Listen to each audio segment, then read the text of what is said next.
know the people you're talking about. They were senior journalists, one particular magazine editor, a couple of politicians, the usual, the usual IT cell types, some influencers who all, in unison took that extension to the army chief to mean that the government is preparing for some kind of, military response to the election result.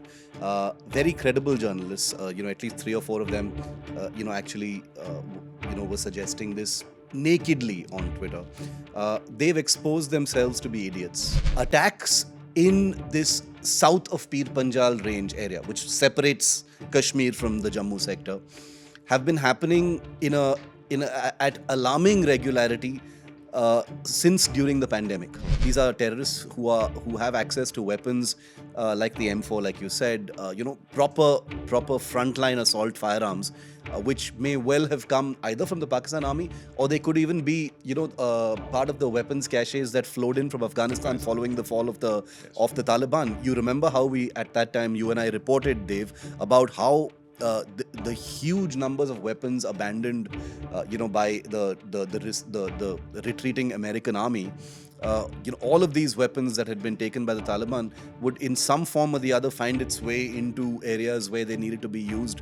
And most definitely India would see those weapons. And I remember just 6 months after the fall of Kabul, night vision goggles, GPS instruments, advanced electronic kit was seen in certain encounters, in North Kashmir, etc. Hello and welcome.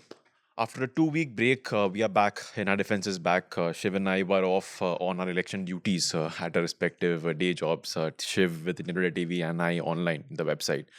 Shiv, still tired, got some rest? No, not yet. Not as you can see from my face. I have had a fortnight of complete sleeplessness, but happy that it's over and in our defense bounces back finally. Yeah. It's going to be a very interesting season, I think. Well, the back half of this season, because there's a new government now, new priorities, new dynamics. Yes. There's a new army chief who's going to be taking Yes. over very soon. So interesting times, and and look at the way it's begun as well, which is what we're going to be talking about today, Dave. In fact, it actually started right at the time that the new government was being Yes. sworn in. So Yes. I think that a kind of template has been set as to what we're going to be seeing now. Yeah, exactly. And I think it was good that we took that 2 weeks of break, even though our producer Anna was after us. Like, please see if you can still do a recording because, like, I'm telling you, the two of us were like very, very tired. I Yeah. managed to get some rest. Shiv still hasn't got some rest, so still recovering from the election hangover. So let's dive in. Yes, like you said, things are happening on the defense front. There were several actually topics for us to discuss. You also had an order, not an order being placed, but sort of a rifle that's sort of being okayed by the Indian Army for Yeah. production, but we won't do that yet.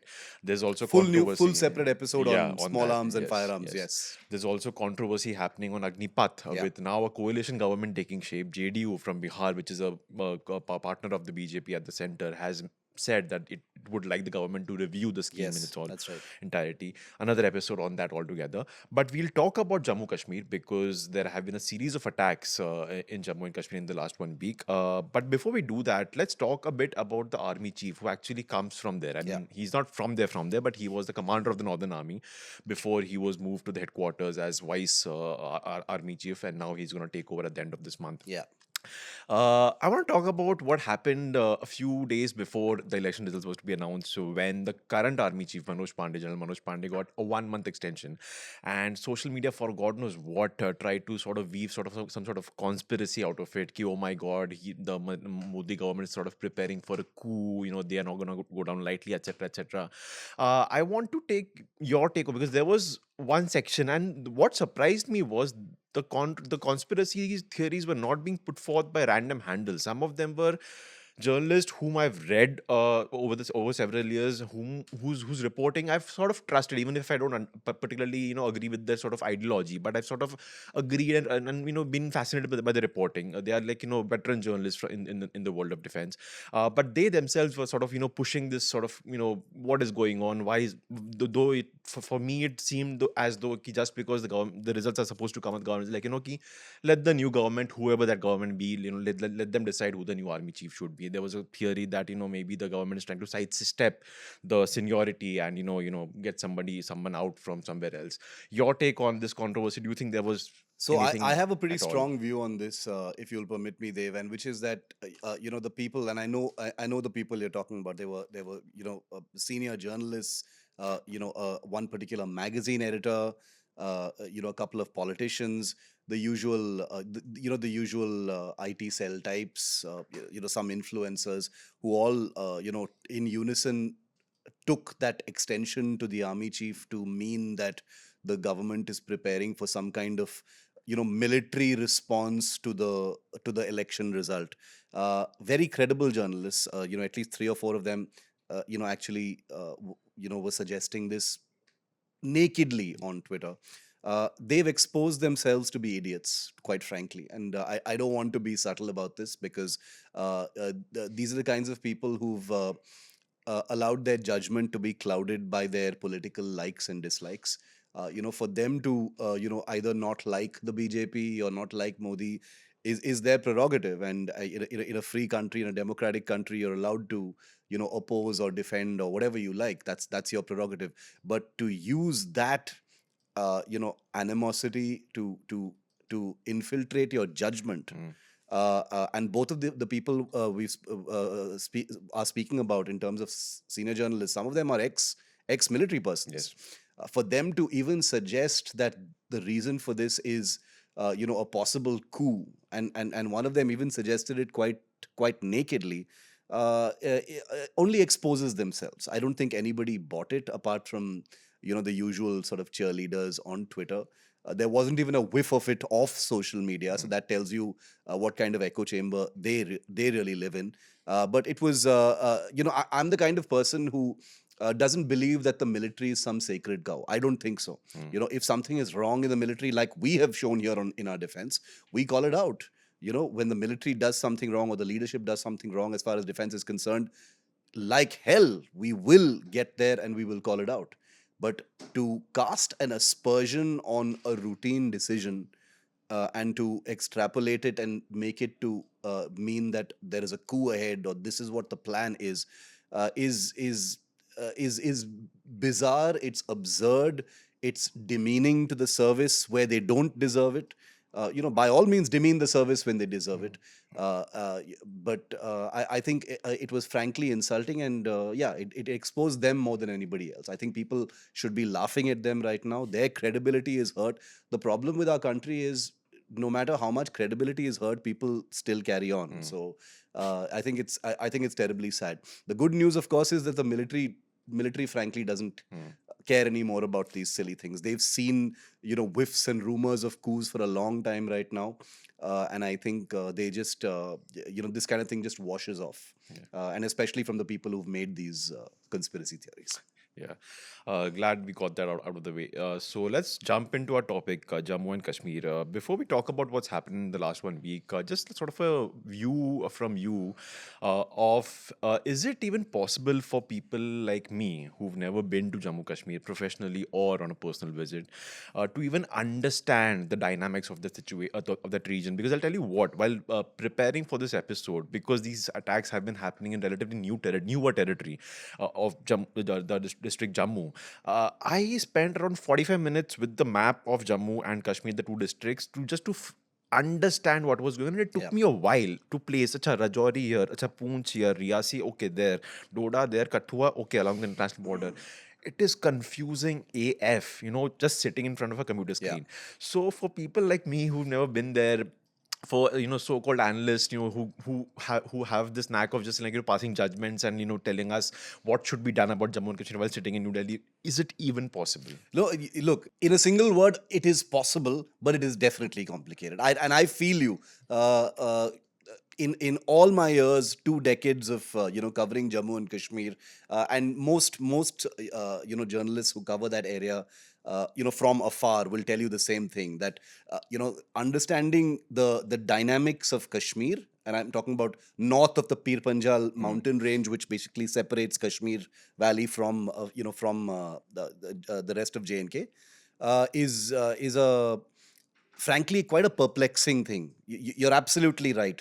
there are far fewer complexities north than there are in the south. And most people would say, "What do you mean? Kashmir is terribly complicated." It is, of course. I'm not saying it's not. I'm just saying that when you look at Jammu in terms of just the map, just the geographical dynamics, uh, the fact that there is an international border as well as the line of control, the terrain itself, it all it will take you is one visit, Dave, believe me, to the Jammu sector. And I've traveled widely all across all of the places that you've just mentioned, in the course of my work, and it is vastly different to the Kashmir Valley. And Not only are the dynamics different in terms of geography, there are of course different cultures. There are different kinds of deployment. The rules of engagement by the security forces there are structured differently than they are in the Kashmir Valley. There have been some gives and takes in terms of a presence of the army in the Jammu sector post the abrogation of 370, because more deployments were needed in Kashmir. And therefore, yeah, it is most definitely complicated. And also remember that because the Jammu sector also has an international border, there is a slightly more complicated matrix of agencies Yes. involved in the security there, unlike Kashmir, which is little simpler. By no means at any point am I saying Kashmir is black and white, Jammu is ambiguous and gray. I'm not saying that at all. I'm just saying, from a journalist's perspective, understanding the dynamics of the two, I feel you. It's really, really correct. So you're not alone. Yeah, I'm guessing those complexities are going to play a huge role in Yeah. what's happened in the last 1 week and will play in the near future. So give us your overview of the last 1 week. We know there have been three or four attacks, and these have been in quick succession. But something's been happening in Jammu for a while. We Yeah. did an episode before we took the break. I think it was around 15 episodes ago, when there was an ambush. Yeah, in Rajouri. In Rajouri, where four people were killed. There was also an ambush in May this Yeah. year, where one Air Force personnel, if I'm not wrong, was killed. I think that happened in Poonch or Poonch. again Yes. Rajouri. Yeah. Yes. And then you come to this week where you have 9 pilgrims being killed in Reasi. A terrorist opened fire at a bus. The bus driver was hit. The bus fell into a gorge, and then they kept shooting, and then 9 people, some of them kids, Yeah. young infants, have been killed. The suspicion is that the same people who were behind the May attack were behind the Reasi attack. Then you had a sort of an encounter breaking out in Kathua, where one CRPF personnel was killed, and then you had one encounter happening simultaneously in Doda, where you had, I think, around 3 or 4 injured. Again, like Yeah. so many different districts, all in Jammu. First, before we dive into Jammu and why Jammu and what's the difference between Kashmir, Jammu, what's happening there, your overview of what's happened in the last 4 or 5 days on the ground, what's happened, what's the response been like, what have you gathered so far? Two very important points before we get into the meat of the issue, Dev. One is that this particular spike in attacks in Jammu sector, which started with Reasi, which, let's remember, happened just a couple of hours before the swearing-in Yes. ceremony in Delhi. I see that 100% as not a coincidence. That was timed, to create a headline at a time when the Modi government was, being sworn in.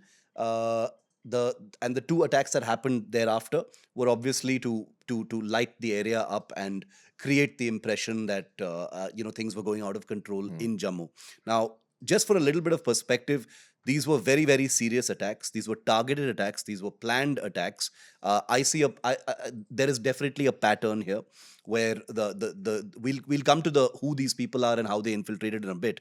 But these are basically small terror outfits, which are part of a larger design, larger plan, obviously to test this government and send out a message even before the government has had a chance to sort of, kick off its shoes and begin work, that things are going to be rough in the Jammu sector.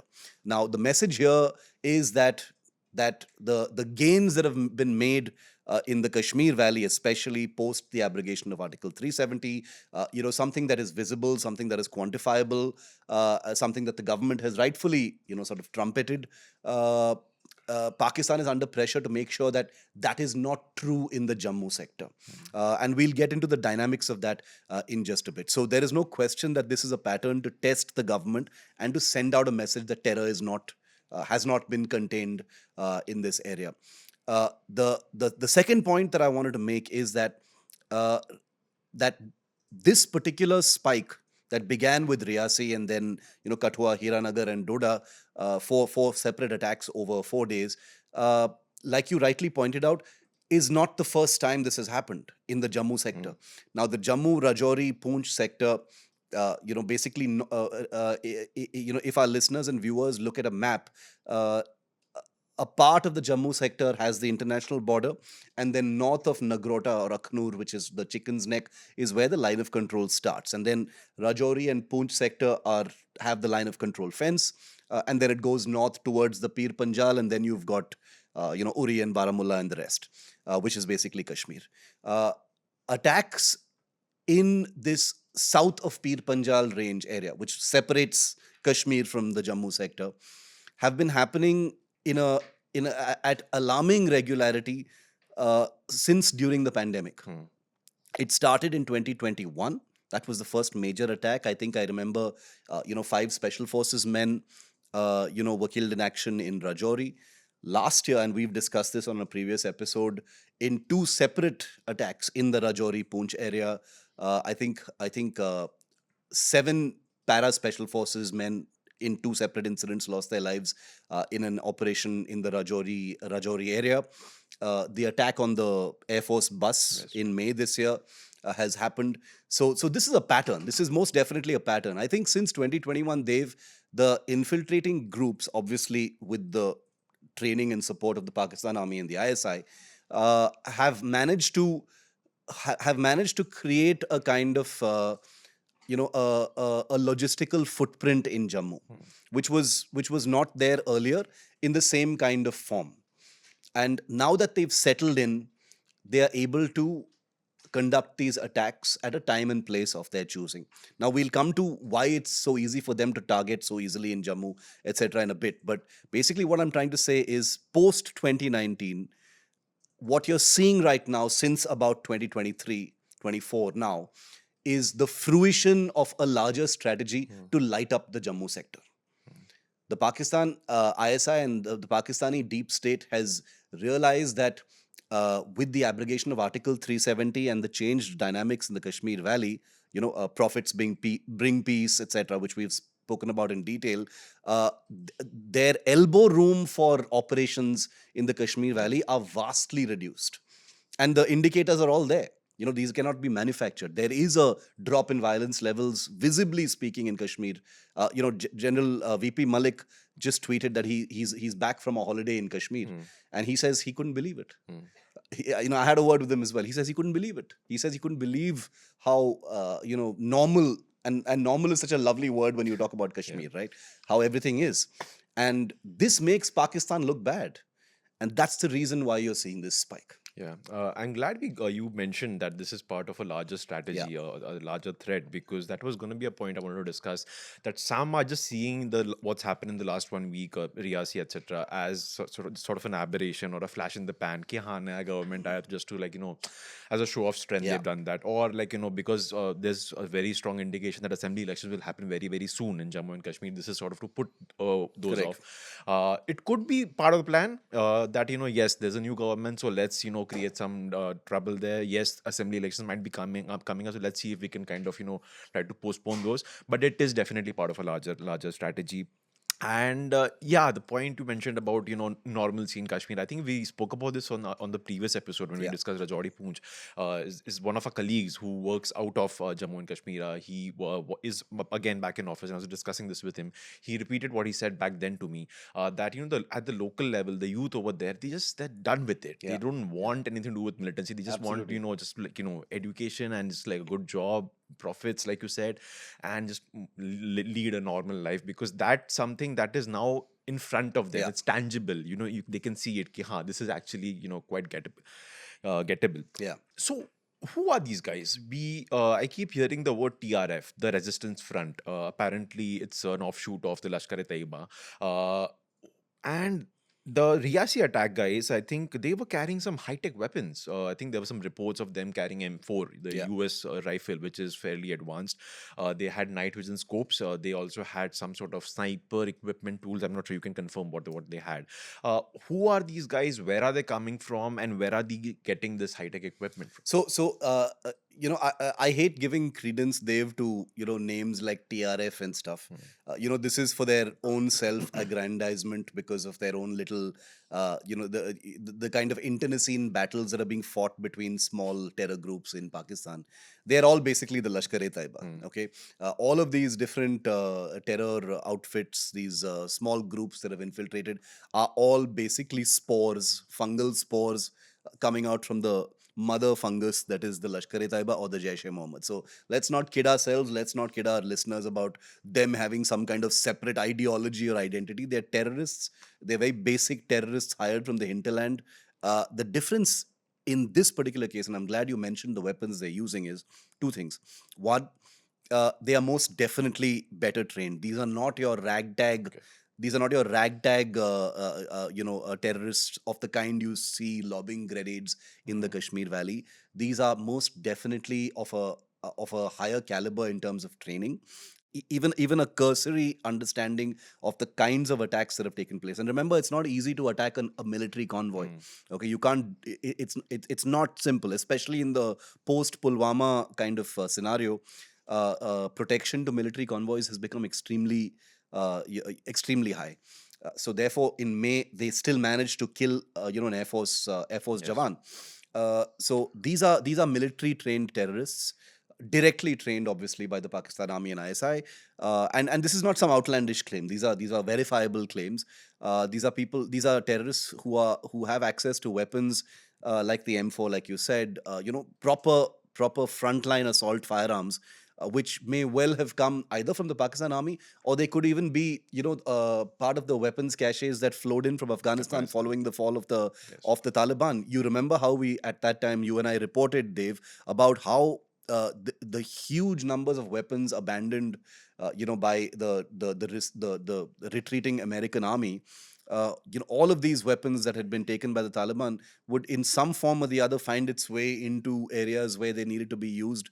And most definitely India would see those weapons. And I remember just 6 months after the fall of Kabul, night vision goggles, GPS instruments, advanced electronic kit was seen in certain encounters, in North Kashmir, etc. So that's totally normal. I mean, why wouldn't they? Just think about it from their perspective. If they have all this equipment, where else will they use it? They'll use it against India, right? So these guys having M4 night vision goggles, I can confirm that's correct. They do have advanced equipment. They have a certain it's almost a special operations kind of training that they have, because these are terrorists who are moving in very small groups. There are two or three terrorists, armed to the teeth, obviously, lots of ammunition, lots of different firearms, knapsacks,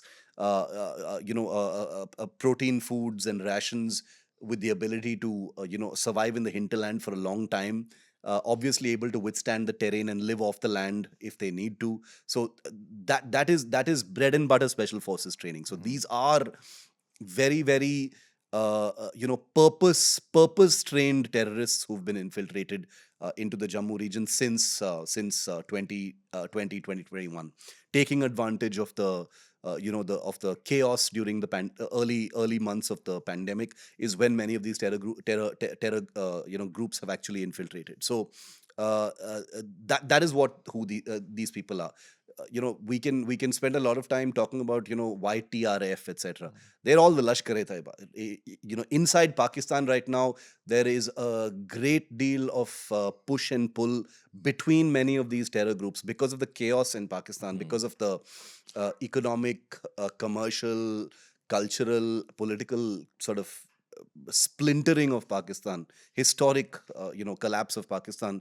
Many of these terror groups see their ilaka shrinking, their hold on the government shrinking, their resources shrinking. So there's a lot of internecine warfare happening there. They're bumping each other's people off. Of course, India's RAW is blamed for that. The whole unknown gunman thing comes partially from there as well, because they're killing each other. and India, of course, is blamed for it. But we've done many episodes on that. So these are groups that are under pressure right now, Hmm. and they've found that their ability to demonstrate impact, violence, attacks, their ability to bleed is exponentially more difficult post the abrogation of 370 than it is now. And this is not propaganda. Like I said, all one needs to be persuaded about what has happened post 370 is go to Kashmir and see it for yourself. Yeah. It's quantifiable, it's visible. Why would tourists go to a place where things are even slightly Unsafe. unsafe or uncertain? So these are terrorists who've obviously been given very very specific orders ki Hmm. ab Jammu mein jaake karna hai. So Yeah. that's who these people are. Right. Good that you mentioned Afghanistan, because that suddenly reminded me of a conversation that I had with Abhishek Balla on season one of Inner Hmm. Defense, when the rise of the fall of the Afghanistan government, basically after the US sort of just left the area, and the lightning speed with which the Taliban took over. The two of us discussed, one, the weapons, like how they would end up coming to Jammu and Kashmir, and also the trained fighters. Yeah, What will they do now? Ab kya karenge? So the natural choice was, there is a front over here that can be opened up with correct. India. So they are very well trained. Yeah. They've been fighting the US for God's sake. So might as well send them over here. So I'm guessing perhaps that might also be something that we will see or are already seeing Yeah. in Jammu and Kashmir. Uh, since we are talking about Jammu and you mentioned the different dynamics of this region compared to Kashmir, I want to talk about the dynamics of how does the security apparatus change then and deal with this threat. Because throughout my adolescence and throughout my initial half of my career, the traditional approach of the security establishment to dealing with militancy in Jammu and Kashmir was what you had. You tap into the networks, you have a range of informers, because it was a large part of it was local, it was ingrown. You had obviously funding and support from across the border from Pakistan, but it was ingrown. So you had networks within Kashmir, you had networks within Jammu and Kashmir. So you had security agencies trying to tap into those Yeah. networks, and then they would throw what was called the infamous CASO, the coordinate search Yeah. operation, where they would target it on that one particular village or Yeah. one particular house where they knew a group of militants were hiding, and then an encounter would happen, and then Yeah. they Yeah. would end up being killed. Sometimes encounters would last for days on end. A lot of the famous the terrorists of Jammu and Kashmir, that Mm. infamous photo of Yeah. Burhan Wani and his gang, were killed in similar operations. That I'm guessing needs to change now, because what, like you've described now, what we are seeing is precision level, two or Hmm. three guys being sent from across the border with some high tech equipment, who will probably not have local support either in Jammu or in Kashmir. So how does the security setup change to address this threat? How do you see the security establishment dealing with this threat in the next few you months, know you've years? you've raised probably the nub of the issue. You've hit upon it, Dave, because human intelligence from the ground, from each village, especially villages which are close to the border, like Hiranagar. Speaking just specifically of the three places we're talking about right now, Hiranagar is very close to the frontier. It's very close to the border, whereas Reasi and Doda are quite on the inside. There's a fair distance between them and the either the LOC or the border. So the dynamics are different in all these three places. But the disturbing aspect of it is that human intelligence, and anyone who's covered J&K will tell you this, is everything. Human intelligence is everything. You can deploy as many drones or satellites or uh, you know uh, uh, sort of covert operations as you want, but if you don't have a reliable, robust, seamless human intelligence network on the ground, across the hinterland, you're in trouble. Now, the army does have a really good intelligence network, human intelligence network, and these are people who are just reporting to the army. These are Hmm. people who want to tell the army about what's going on. Uh, uh, uh, Result in a huge number of operations or a huge number of attacks being foiled. We never hear about those. Yes. Okay, about intelligence revealing the presence of people being arrested. Also another sort of misconception people have about Jammu and Kashmir is that everything ends in an encounter and a gunfight. Not necessarily so. There are many times when things end in an arrest. People will be just detained and taken in. But in this particular case, for instance, in the case of Kathua and Hiranagar, you had villagers who had spotted. I think it was in Kathua, where the villagers had Yes. spotted the two terrorists, and then they called the security forces, and then there was a gunfight. Now that is an example of human intelligence working in your favor, even though unfortunately, a CRPF jawan lost his life in that encounter. But the reality that needs to be faced is that the human intelligence enjoyed, and I've said this on a previous episode, Dave, is that the terror groups have for a long time enjoyed an advantage in terms of human intelligence.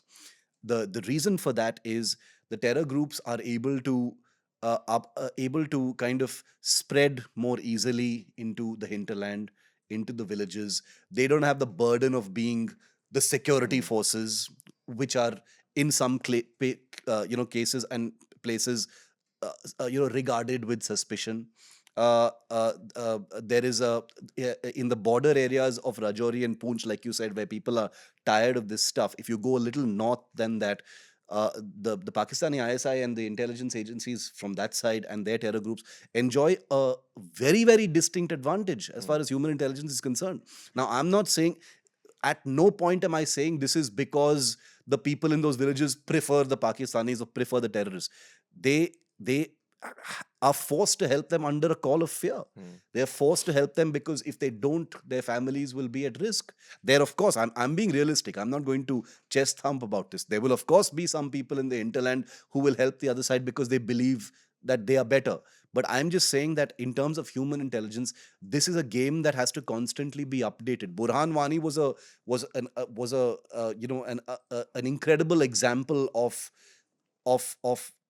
getting it wrong for a long time, and then failing to see the rise or popularity of a person in a kind of local level, and your moves making him almost an outsized character, by which time it was too late. Right? It's a textbook example, and the army is going to hate me for saying this, but it was a textbook example of getting everything wrong. The only thing you did right was kill him, right? And even that ended up making you look Actually, terrible yeah. because you had a huge funeral. It helped countless recruitment drives for the terror agencies over there locally and in Pakistan. So he became a poster boy for quote unquote militancy, right? So I'm just saying that the challenges for human intelligence, since we're speaking about Jammu, and like I said, the Jammu demographic is different from Kashmir as well. It's demographically, geographically different. But if you lose the advantage you have as far as human intelligence is concerned in Jammu, in Kashmir, you understand that you have a challenge. You understand that you're up against a huge human intelligence challenge there. But in Jammu, you've always had a human intelligence advantage. If you lose that to the terror groups in Jammu sector, it's going to be disastrous for India. And this spike in terror since 2021 demonstrates that there are questions to be asked. How are these people coming in? Yes. How are they able to be here for such a long time? How are the small groups of terrorists who've infiltrated since 2021 able to operate without being caught for so long? How is it that the same group of terrorists that attacked your Air Force convoy in Yes. Poonch in May is with impunity attacking pilgrims in Reasi? You are entering a season, Dev, where you're going to have the Vaishno Devi Yatra. The Jammu sector is just full of pilgrimage sites and temples. You're going to have people and pilgrims in buses crisscrossing that place throughout the July to August season. What are you going to do? How are you going to ensure that? You can't have road opening parties in every mountain bend, and these people are out there. It's a huge challenge. General Ved Malik, who was on Gaurav's show last night, said that the reason why talking about the terrain differences bears repeating over and over again is because you have to see it to believe it. Just go on to Google Maps to see it, to see what Jammu sector looks like. It's low hills, thick forests, lots of caves, lots of hiding places, enormous number of practically countless numbers of hiding places, and not the same levels of deployment and security as there are in the Kashmir Valley. The reason for that is because Jammu was never that much of a problem so far. Yeah. It was not frontier in that sense, closer, demographically different, closer to Himachal, Punjab, etc. And it was never seen as that much of a problem. But now it really, really has. Last few years, post abrogation, it's become the new flashpoint. Yeah. It's not J and K anymore. It's J. Yeah, because back then when you had encounters or attacks happening, 99% of the time, if we wrote a headline saying just Kashmir instead of the full name Jammu and Kashmir, technically we wouldn't be wrong because Yeah. it would be happening in the Kashmir district Correct. of Jammu and Yeah. Kashmir. But now, like you said, it's also happening in Jammu. So, a quick point to a quick question from you then. Are you then saying that the security apparatus has been taken by surprise, that they did not see this coming? And that, or if so, are they now aware of this threat, and do you foresee changes happening quickly to deal with this threat? So I don't think they've been caught off guard at all. The army and the security forces operating in Jammu are not are not spring chickens. They've been operating there for a long time. At no point are they unprepared. Have there been intelligence lapses or Mm. failures in terms of at the tactical level to see these particular movements? It's easy for us to sit here and say intelligence lapse ho gaya, intelligence failure ho gaya. Seriously, try it out for yourself. Just see how complicated it is. How do you keep track of every single little movement? Imagine a state sized canvas for terror groups, and you've got these small terror companies of 2 to 3 men traveling around on foot in the hinterland, waiting waiting for a bus. Bus. Okay, you want to call that an intelligence failure? Technically you are right, because what else is the security forces there for? They're supposed to be able to intercept and preempt something like that. It's true, but I'm just saying that it's more than that. It's more than that. They are aware of it. They have not been caught off guard, because like I said, if you theoretically, if you really want to talk about the Rajouri Poonch area, way back since 2013, post 2003 is when the ceasefire came into effect. There have been phases of lots of cross border trans LOC violations, and there have been many years of no violations whatsoever. In 2013, you saw beheadings take place in the Mainder sector near Poonch. Then you've got all these incidents that have happened in the Rajouri Poonch area. So it's not like the army has been saying, oh no, all our attention has been on Kashmir and we don't know anything about it. They know exactly what's going on. The issue here is not about the army being unprepared or being caught off guard, etc. It's about how complex these are. Mm. And let's also, and not to downplay the tragic consequences of each of these attacks, but these are pinpricks. These are small pinpricks. The ability to target a temporary operating base shows that the groups are trying to send out a message saying, look, even your temporary operating base is not beyond our range. We'll be able to fire even there. They've managed to kill a CRPF jawan by shooting pilgrims. That is also that's a almost like a kind of religious cultural message, which Pakistan always wants to do. They always want to foment that kind of communal tension in Jammu and Kashmir. They've tried to do that for a very, very long time. So I think the army, and with the new army chief, Lieutenant General Upendra Dwivedi, who takes over at the end of this month, like you said, he's been the army commander in Udhampur. He knows a thing or two. He's from the Jammu and Kashmir Rifles Regiment. He's been DG Infantry. So he is a very fine officer, a person who knows Jammu and Kashmir in and out, and without a doubt, this is going to be the first thing on his plate. Yes. It's going to be the first thing on his plate. Obviously, the army chief's to-do list cannot be like a one-page affair. There are many things that he has to do, and this can't be the only thing. But I'm saying that his wealth of experience in that area will ensure that this is one of his priority problems to solve as soon as he takes Yeah. office.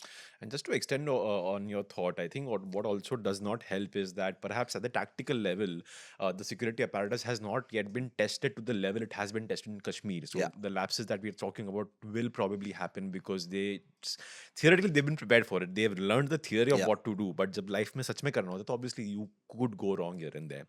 Uh, One final point on the topic of Jammu and Kashmir, sort of a weird question, but what does the international border actually look like? Hmm. Because, we are talking about infiltration, so obviously they are coming in from somewhere, and the question then arises, kaise? Because if you search for LOC or if you search for India-Pakistan border on Google and go to Google Images, you will probably have the stock PTI photos of, barbed wire Yeah. and, soldiers with rifles slung on their shoulders marching The next to a BSF. Yeah. marching next to like sort of wired fence. Is it like that It's like actually? that. It's absolutely like that. If you go, in the southern Jammu sectors, like the Ranbir Singhpura, Suchetgarh, kind of Surankot areas of, basically south of, south of Akhnur, they're all, it's all just fence, barbed Mm, wire fence and concertina wire, and the BSF obviously mans mm, that, mans and women's that place, because it's the international border. The army only comes into play when it's the line of obviously, control, yeah. which is, Rajouri, Poonch, and northward. So, absolutely. I mean, the dynamics are obviously different as Mm, well, because the BSF guards it there. Ironically, of course, the line of control is also a fence. yes. Under NC Vij, General NC Vij is the army chief who under whose tenure the LOC Mm, fence had come up many years ago. So yeah, it's not very different in terms of the kind of fencing that happens there, but it's vastly different, obviously, in terms of the terrain. The mm, LOC, basically, is in almost entirely in undulating mountainous homeless, terrain. yeah. The line of control, the international border is pretty flat. You'll just see fields Mm, and kind of pretty plain flat terrain, which is where the international border is. yeah. Right. We'll move on to another pressing issue for India's internal security, which is the state of Manipur, but we'll talk about that after a quick break. You see, during the poll, Anna, there were so many things that they said. They spoke about UNSC membership, which is not practical to, yeah, coming at you. yeah. Yeah. And POK. They said we'll POK. take back POK, Yeah. I mean, which is not practical. So this is taking back POK is a narrative that you see in every sort of elections. But more because so this before every time, elections, more so this time, where you had cabinet ministers saying we Yeah. will take back POK. Rajnath Before Singh. that, it used to always be about they claim this, they're doing this in Kashmir, but POK is an integral part of it. Right. But this whole aggressive posturing on taking back POK, and Gwadar and Kachatevu, Yes. like so there has to be some toning down. How is Modi 3.2 going to move forward with this kind of reputation in foreign media, where he is being labeled as an autocrat? Like, suppose his credentials as the PM of a secular, socialist, democratic country are being called into question, with people writing this was like a make or break election. So what does this do for India's credentials as a mother of democracy?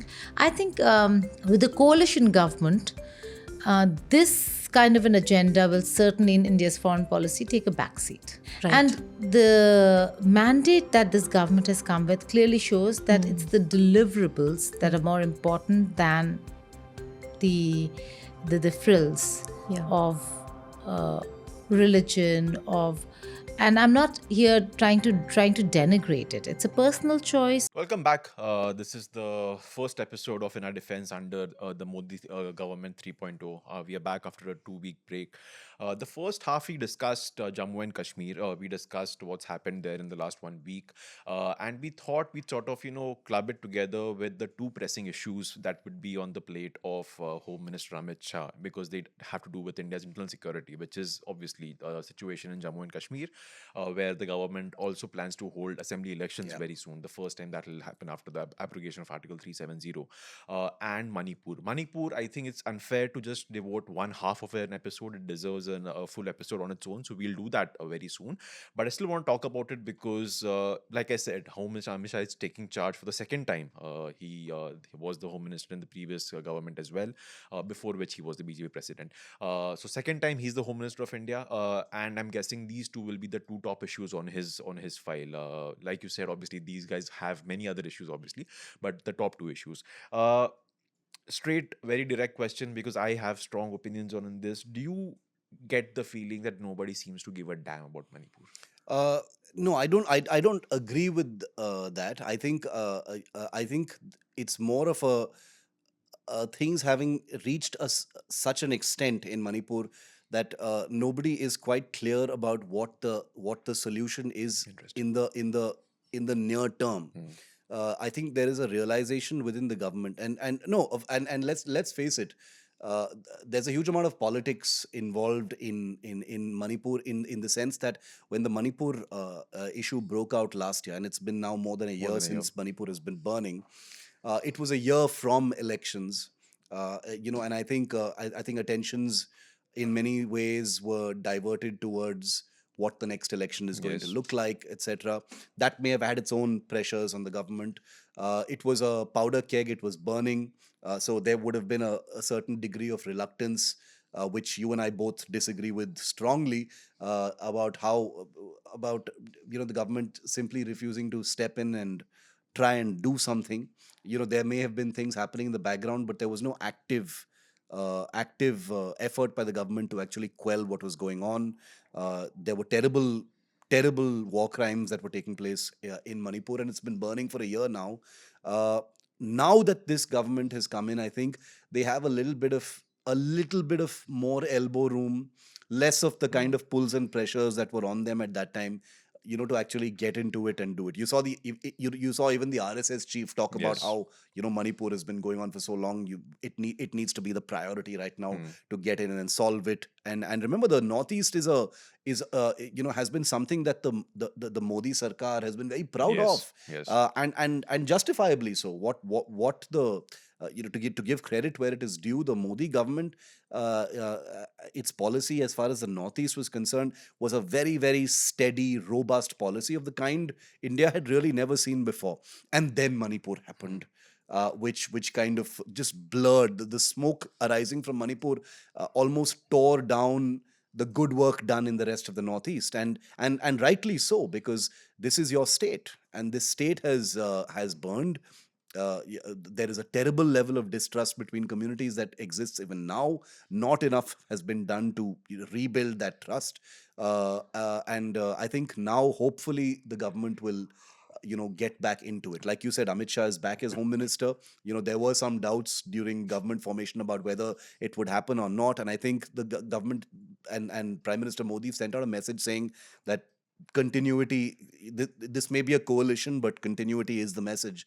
But if continuity is that message, then the continuity needs to be in terms of actually getting into the difficult areas and figuring them out, Yes. and not thinking about them in terms of consequences, but thinking about them purely in terms of national security and citizen safety issues. And I think hopefully that will happen now. Yeah, and I'm guessing what makes Manipur so complex, and I mean I think this is actually even more complex than something that happens in Jammu and Kashmir, is that this is not a case of a group trying to create unrest. This is not a case of a group fighting against the state. This is a case of two groups fighting amongst each other. Yeah. It's an open war between the Meitei community and the Kuki community, and also some other communities that are involved. They are fighting each other, and you as the government have to figure out a way to stop them from fighting and causing more violence. So then how does the unit that we talk about most on this podcast, Indian Army, get into the picture? Because we've seen some viral videos over the last 1 year, confrontations between the people and Assam Rifles. So Assam Rifles is not technically the Indian Army Comes unit. under It's the Home officered by Ministry. the Indian Yeah. Army, but it's operated by the Home Ministry. A different complex game altogether. And then some face-offs between Assam Rifles and the local police. There's allegations of both the police and the Assam Rifles apparently being biased towards one community and the other, etc. And the Indian Army also operates in the region Yeah. because you have some sort of insurgency happening there as well. So when you have all these agencies involved, how difficult is it for the army, for the Assam Rifles, for the Manipur police to operate in a situation like the, this? the the good work of many decades by the army, and the very difficult good work by by the army in a complex state where these community divisions have existed so far peacefully, and for the last 1 year with terrible violence, has all gone up in smoke. There's only one way to put it. The army has operated in Manipur not only because of the insurgencies that have existed in the NSC and IM, etc., uh, uh, and various other groups that operate in that part of the country, but also because you've got a huge border with Myanmar. Yes. It's a frontier state. Let's not forget that Myanmar has an international border with Manipur has an international border with Myanmar. It's a place that needs to be protected. China has interests in Myanmar. China has a direct interest in what's happening in Manipur right now. There is more than enough reason to believe that China will be, stoking tensions in Manipur, and that is simply unacceptable right now. So the army's position in Manipur is like you said, the Assam Rifles is officered by the army. It comes under the Home Ministry. You've got other agencies also operating there, especially on the international border. So it's a complicated it's a complicated and very messy kind of situation that the army is not only not familiar with, but should never be put into a position Yes. of. The army is there because it provides a kind of overriding clarity in terms of command and control. The army sees things in black and white. The army does not see Meitei or Kuki. The Yes. army does not see Assam Rifles or CRPF. The army does not see Meitei police and Kuki police. So for the army units in Manipur to be thrust into a situation where they're being pulled in different directions based on community, or which community a soldier or an officer is not only difficult, it's completely unfamiliar. They're not trained for that kind of thing, and they should never be. Of course. But, when we talk about an army flag march after a riot or after some kind of violence, that is the whole point, because the army basically washes away those divisions. When the army comes in, people say, ha, these people don't mess around. They don't see Hindu Muslim, they don't see Mete Koki, they don't see anything. When the army is here, it overrides everything else. It's one unit, one force.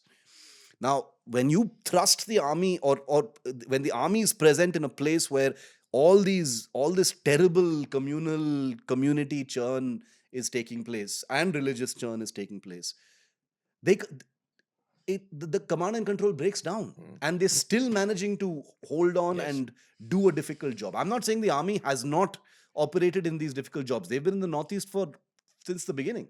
But I'm just saying that this kind of inter-community warfare and civil war that's taking place in Manipur it's just terribly unfair for the army to have to be one of the stakeholders in it, is what I'm saying. But they will have to play their role in the solution. Of course.